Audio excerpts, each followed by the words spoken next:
Everyone, welcome to health talks. Friends, आज हम बात करेंगे घुटने के दर्द के बारे में, यानी कि नी जॉइंट पेन के बारे में। और इसी के साथ मैं आपको बताऊंगी कुछ इंपॉर्टेंट मैनेजमेंट टिप्स, जिससे कि आपका जो नी पेन है उसमें आपको काफ़ी हद तक रिलीफ मिलेगी। फ्रेंड्स, घुटने का दर्द ये एक ऐसा दर्द है जिससे कि हमारे डे टू डे लाइफ की एक्टिविटीज़ और हमारा जो डेली रूटीन है वो डिस्टर्ब हो जाता है। बिकॉज जो भी दर्द या फिर जो स्वेलिंग, सूजन जो घुटनों में आती है, उसके वजह से चलने में या बैठने में काफ़ी दिक्कतें आती है। और इसीलिए जो मेन मूवमेंट हमारे लेग्स का इम्पॉर्टेंट होता है रोज़ के कामों में, वो हो नहीं पाता और इसी के वजह से बहुत ज़्यादा इरिटेशन फील होती है। इसीलिए नी पेन या घुटने का दर्द अच्छी तरह से मैनेज करना बहुत इम्पॉर्टेंट है।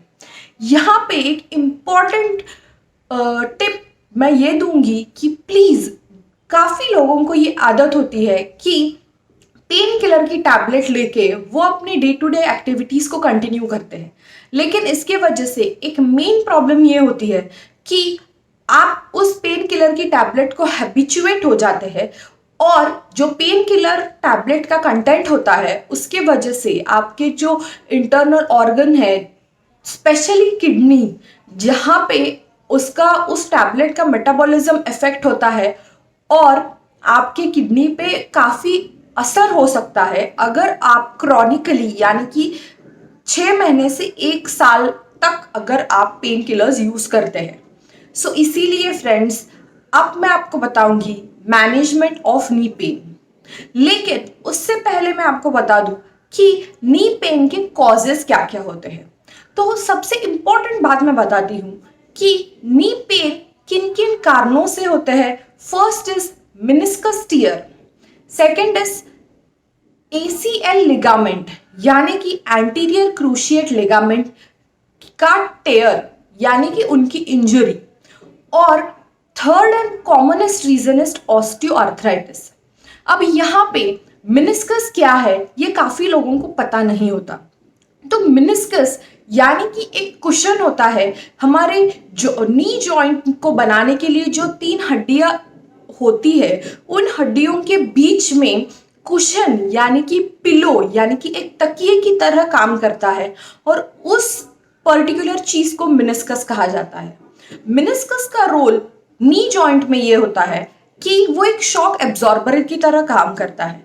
यानी कि अगर अचानक से हमारे बॉडी का ज़्यादा प्रेशर हमारे घुटनों पे आ जाए, या हम कहीं गिर जाए, या अचानक से कुछ एक्सीडेंट हो जाए, तो जो सबसे पहला शॉक जो होता है वहाँ उस जॉइंट का, वो मेनिस्कस खुद पे लेते हैं। और इसीलिए मेनिस्कस टेयर एक बहुत कॉमन इंजरी है लोगों में। सेकेंड कॉमन जो चीज़ नी जॉइंट में होती है वो होती है एंटीरियर क्रूशिएट लिगामेंट टियर। अब लिगामेंट्स क्या होते हैं? तो जो 3 हड्डियों का मैंने पहले भी जिक्र किया था, उन 3 हड्डियों को एक साथ बांध के रखने का काम लिगामेंट करते हैं। और उनमें से एक लिगामेंट है एंटीरियर क्रूशिएट लिगामेंट। और इसी लिगामेंट को अगर कोई भी दर्द हो, जैसे कि अगर आपका पाँव चलते चलते अचानक ट्विस्ट हो जाए, या कोई एक्सीडेंट हो जाए, या फिर जो स्पोर्ट्स पर्सनालिटीज होते हैं जहाँ पे अचानक से पाँव मुड़ने का डर या खतरा होता है, ऐसे स्पोर्ट्स में अगर आप है और अगर ऐसा कोई भी इंजरी होती है, तो एंटीरियर क्रूशिएट लिगामेंट यानी ACL लिगामेंट की इंजरी बहुत कॉमन है। अब मैं बताऊंगी कि थर्ड जो रीजन है वो है ऑस्टियोआर्थराइटिस। ऑस्टियोआर्थराइटिस ये एक डिजेनरेटिव टाइप ऑफ आर्थराइटिस है। डिजेनरेटिव यानी कि हमारे अंदर के जो नी जॉइंट की जो हड्डियां हैं उनको अंदर से खोखला बना देते हैं। अब इसमें एक इम्पॉर्टेंट रीजन ऑस्टियोआर्थराइटिस का है कि वेट गेन या फिर अनवांटेड घुटनों पे आने वाला वजन या प्रेशर। अब ये सब रीजंस मैं बाद में एंड में डिस्कस करूंगी। सबसे पहले मैं आपको बताती हूँ मैनेजमेंट ऑफ एक्यूट इंजरीज। अब एक्यूट इंजरी यानी कि अगर आपका कोई एक्सीडेंट हुआ है, जैसे कि अगर कोई रोड एक्सीडेंट हो, या फिर चलते चलते पाँव मुड़क जाए, या फिर अगर आप कहीं गिर जाए, जैसे कभी कभी हो जाता है कि एक्सीडेंटली आप कोई ट्रेन या बस पकड़ते पकड़ते कोई झटका लग जाए पाँव में, या फिर अगर आप कोई स्पोर्ट्स पर्सनालिटी है और स्पोर्ट्स खेलते वक्त अगर कोई दर्द हो जाए, तो ये जो दो मैंने यहाँ पे मेंशन किए थे, जो है meniscus tear and anterior cruciate ligament tear, ये बहुत कॉमन है और ये कॉमनेस्ट होता है कोई भी एज ग्रुप में, स्पेशली यंग एज के पीपल में। ओल्ड एज में मोस्टली ऑस्टियोआर्थराइटिस आता है, लेकिन मेनिस्कस टियर भी कॉमन है। तो फ्रेंड्स, यहाँ का मैनेजमेंट सबसे इंपॉर्टेंट ये है कि अगर आपको ये जो कोई भी एक्सीडेंटली आपको चोट लगी है, तो सबसे पहला इंपॉर्टेंट चीज ये है कि आपको 4 गाइडलाइंस फॉलो करनी है और उसका शॉर्ट फॉर्म है राइस। अब राइस यानी RICE, इसमें R stands for rest, I stands for ice यानी कि ice application, C is compression and E यानी कि एलिवेशन। अब R यानी कि रेस्ट देना है आपको उस पर्टिकुलर जॉइंट को, यानी कि अगर आपका रिसेंटली एक्सीडेंट हुआ है तो 3 से 4 हफ्तों तक कम से कम आपको उस जो पर्टिकुलर जॉइंट पे ज्यादा जोर नहीं देना है और ज्यादा से ज्यादा फोकस रेस्ट या आराम करने पर देना है। प्लस आई यानी कि आइस।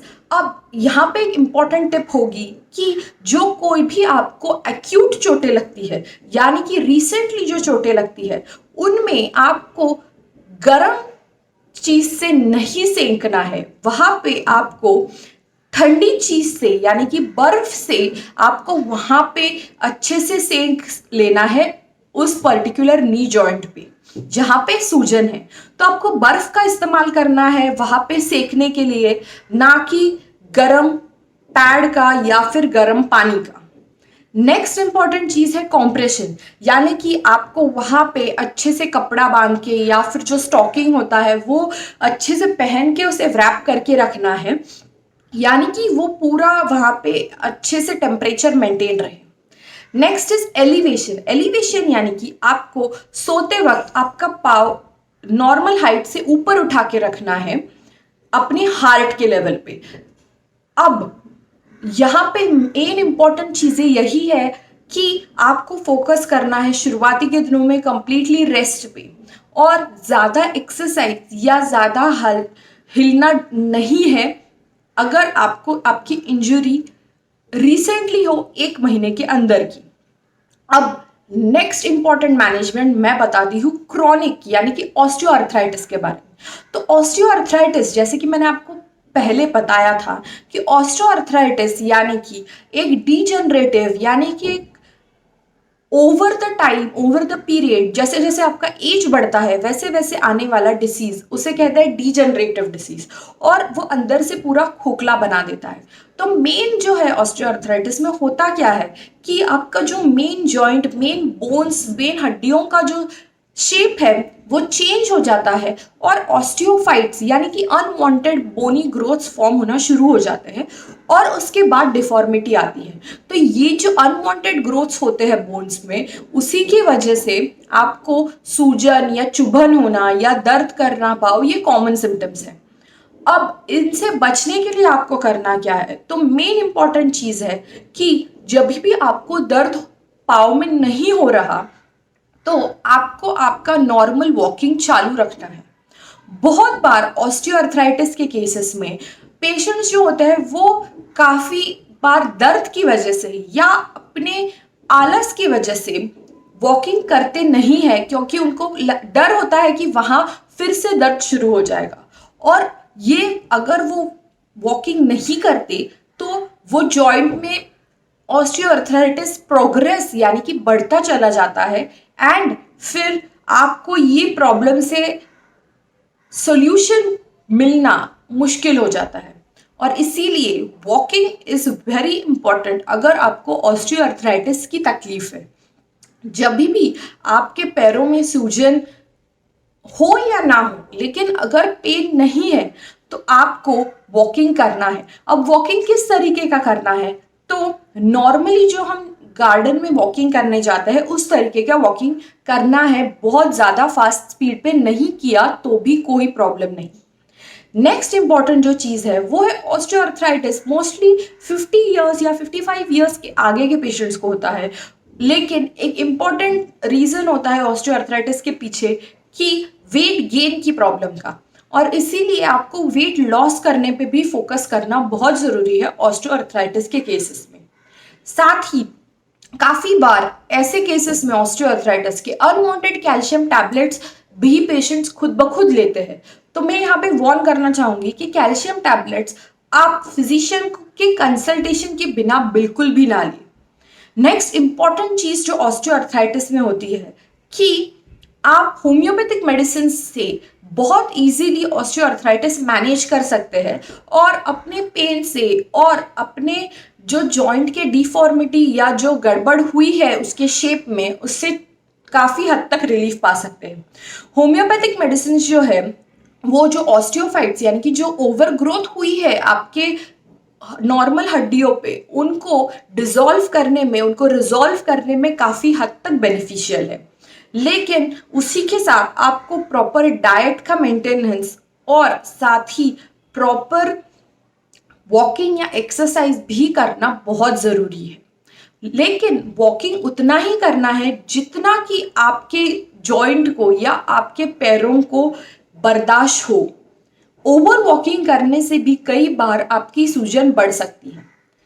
एक इम्पॉर्टेंट चीज़ जो बताना रह गया मुझसे कि यहाँ पे ऑस्टियोआर्थराइटिस टाइप के पेन में जहाँ पे आपको जो घुटने का दर्द है वो 3 महीनों या 6 महीनों से ज़्यादा आपकी ये तकलीफ चली आ रही है, तो वहाँ पे आपको आइस यूज़ नहीं करना है। वहाँ पे आपको हीटिंग पैड यूज़ करके, जो इलेक्ट्रॉनिक हीटिंग पैड आता है उससे आपको वहाँ पे अच्छे से सेंक लेना है। लेकिन यहाँ पे आपको ड्राई हीट यानी कि हीटिंग पैड ही यूज़ करना है। काफ़ी बार लोग मॉइस्ट हीट का इस्तेमाल करते हैं। मॉइस्ट हीट यानी कि जो हम पीरियड्स के दिनों में हॉट वाटर बैग यूज़ करते हैं, उस बैग से अगर आप यहाँ पे सेकना शुरू करें तो आपकी तकलीफ कई बार बढ़ सकती है, और इसीलिए आपको यहाँ पे ड्राई हीटिंग पैड का इस्तेमाल करना है, ना कि मॉइस्ट हीट का। सो फ्रेंड्स, होप कि आपको नी पेन के कॉमनेस्ट रीजन पता चल गए होंगे और आप अच्छे से बेनिफिट पा सकते हैं। ऑस्टियोआर्थराइटिस में वेट लॉस के लिए जो डाइट है उसका डिस्क्रिप्शन में आई बटन में दे दूंगी उस वीडियो का। होप कि आप इससे बेनिफिट पाएंगे और आपके नी पेन में काफ़ी हद तक आप सुधार पाएंगे। So friends, don't forget to like, share and subscribe Health Talks for more upcoming health related videos.